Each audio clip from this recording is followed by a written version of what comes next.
नमस्कार प्रणाम, म छु अजय यादव वियोगी। हेर्दै हुनुहुन्छ गढीमाई टिभी र खास गरी यो नेपाल शिक्षक महासङ्घको 20औं दिनको आन्दोलनमा हामी छौँ र एउटा स्वयंसेवक साथी हुनुहुन्छ, उहाँसँग कुरा गर्छु। नाम भन्नुहोस् तपाईँको। म पदम बहादुर बटाला, नेपाल शिक्षक सङ्घ काठमाडौँले खटाएको स्वयंसेवक। यो 20 दिनसम्म तपाईँ थाक्नु भएको छैन? म थाकेको छैन। किन?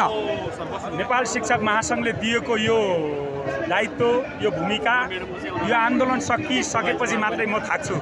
त्योभन्दा अगाडि यो स्वयंसेवकहरूले के गरिराख्नु भएको छ? यो स्वयंसेवकले माइतीघर मण्डेलाबाट बानेश्वरसम्मको एरियामा हाम्रो मोर्चा अगाडि बढेको बेलामा यो मोर्चाले दायाँ बायाँ साइडमा रहेका बोट बिरुवा दुबो कतै केही नोक्सान भइहाल्छ कि भनेर त्यो जोगाउने र साथसाथै यो मार्चलाई व्यवस्थित तरिकाले हामीले मानेश्वरसम्म पुगाउने र अर्को काम भनेको यो चाहिँ माइतीघर मण्डेलादेखि बानेश्वरसम्मको एरिया हाम्रो कार्यक्रम स्थल हो। त्यो स्थलमा गरेका फोहोरहरू हामीले साँझतिर हाम्रो कार्यक्रम समाप्त भइसकेपछि त्यसलाई व्यवस्थित गर्छौँ। यो महानगरपालिकाको डरले तपाईँहरूले यस्तो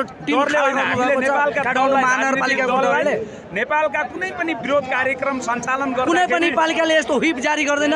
यो काठमाडौँ महानगरपालिका एकलौटी महानगरपालिका हो जो आन्दोलनकारीहरूलाई जोरिमाना तिराउँछ। यो डरले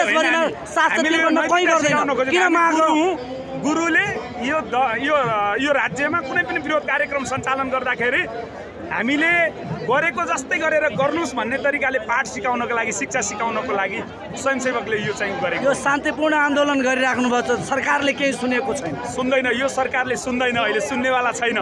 नेपालका सामाजिक अथवा चाहिँ जुन चाहिँ सार्वजनिक विद्यालयहरू छन्, यो अग्रगामी शिक्षा ऐन आयो भने यी दलका कहीँ न कतै काहीँ न काहीँ निजी स्कुलसँग जोडिएको, व्यापारसँग जोडिएको विषय छ। अन्ततः गएर यिनीहरूले नेपालका सार्वजनिक विद्यालय राम्रा हुने बित्तिकै उहाँहरूको कहीँ न कतै व्यवसाय व्यापार सुक्नेवाला छ। त्यो भएर नभए यो खासै ठुलो विषय होइन। 72मा संविधान आयो, 75मा शिक्षा ऐन आउनुपर्ने विषय हो। तर हालसम्म पनि 20औं दिनसम्म पनि हामी 4 लाख शिक्षक कर्मचारी रोडमा हुँदा यो सत्तामा रहने यो सरकारले, हाम्रो अभिभावकले, हाम्रो सरकार प्रमुखले सुनिदिनु भएन। यो संविधानको कुरा गर्नुभयो। संविधान लेखिरहँदा यो शिक्षक महासङ्घ, शिक्षक सङ्घ सङ्गठनहरूले के देखेर बसेका थिए? अहिले संविधानको कुरा गरिराख्नु भएको छ। नेपाल शिक्षक स्थानीय तहमा बस्दैन भने अहिले दोहोरो चरित्र देखाउने हो। नेपाल शिक्षक महासङ्घले ऐन बनाउने होइन, यो राज्यले ऐन बनाउने हो। ऐन बनाउने बेला यो शिक्षक महासङ्घका प्रतिनिधिहरूले बोलेका छन् त्यति बेला? होइन, ऐनै आएको छैन त। होइन, त्यो संविधान लेख्ने बेला 90% का संविधान जारी भइरहेको बेला यो नेपाल शिक्षक महासङ्घका प्रतिनिधिहरू अथवा विभिन्न दलका घटकसँग भातृ सङ्गठनका शिक्षकहरूले त्यति बेला बोलेका थिएन। 81 र अहिले 2082मा संविधान स्थानीय तहमा हामी बस्दैनौँ, यो संविधान चेन्ज गर्ने कुरा हामीले बोलेका छैनौँ। यो गलत भाष्य सिर्जना गरिएको छ। नेपाल शिक्षक महासङ्घको अहिलेको यो आन्दोलन भनेको 75, 78 र 80मा यही नेपाल सरकारले जे सम्झौता गर्यो हामीसँग, त्यो सम्झौताका बुँदाहरू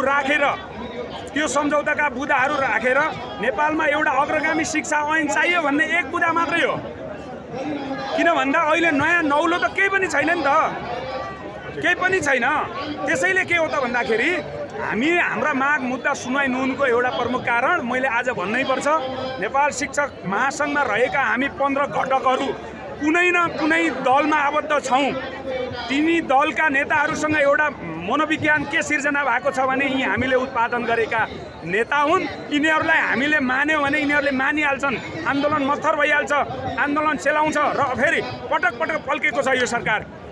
पुराना सहमतिहरू लागू गर्न सकिरहेको छैन। पुनः यो सहमति गरेर लागू गर्न सक्ला भने कतिको विश्वास पर्यो?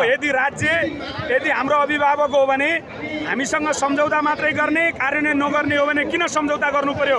त्यसैले कार्यान्वयन गर्न सक्ने भएर नै हामीसँग सम्झौता गरेको हो। यसपालिको आन्दोलन हाँक्नेहरू तपाईँहरू शिक्षकहरूको जो नेतृत्व वर्ग, हामी नगदमा कारोबार गर्छौँ, उधारो गर्दैनौँ, यो नगदमा तपाईँहरूले ऐन ल्याउन सक्नुहुन्छ?